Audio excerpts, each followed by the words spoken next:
Trump కుమార్తె Ivanka Trump కూడా హైదరాబాద్ నగరానికి వచ్చినప్పుడు ఆమె ప్రయాణించే మార్గంలో రోడ్లు లేకపోతే రోడ్లు వేశారు.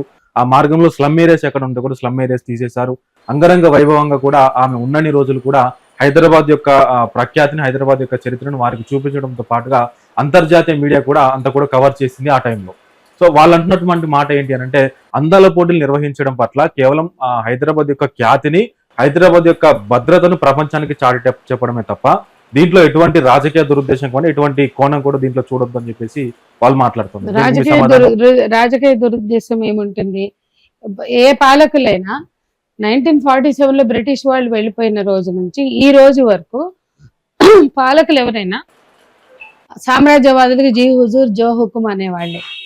నేను తాజా ఉదాహరణ, దేశ భక్తులంతా యుద్ధాన్ని సపోర్ట్ చేయాలా, యుద్ధం అంటే దేశభక్తి, దేశాన్ని రక్షించడం, దేశ భద్రత అని చెప్పినటువంటి ఈ దేశ బీజేపీ పాలకులు నిన్నటి దాకా యుద్ధం గురించి హోరెత్తించి ఓదరగొట్టి అసలు యుద్ధం వద్దు, శాంతి కావాలంటే మా మీద ట్రోలింగులు చేసి మమ్మల్ని దేశద్రోహులని కాల్చిపారేయాలని, చంపిపారేయాలని, సజీవ దహనం చేయాలని నేను ఒక చిన్న పోస్ట్ పెట్టా. నేనేం ఆపరేషన్ సింధూరైనా, ఆపరేషన్ కగారైనా, మిస్ వరల్డ్ పోటీలైనా ఇవన్నీ కూడా మార్కెట్ల కోసమే, ఆధిపత్యాల కోసం, వనరుల మీద పెత్తనం కోసం, ఆధిపత్యాల కోసం.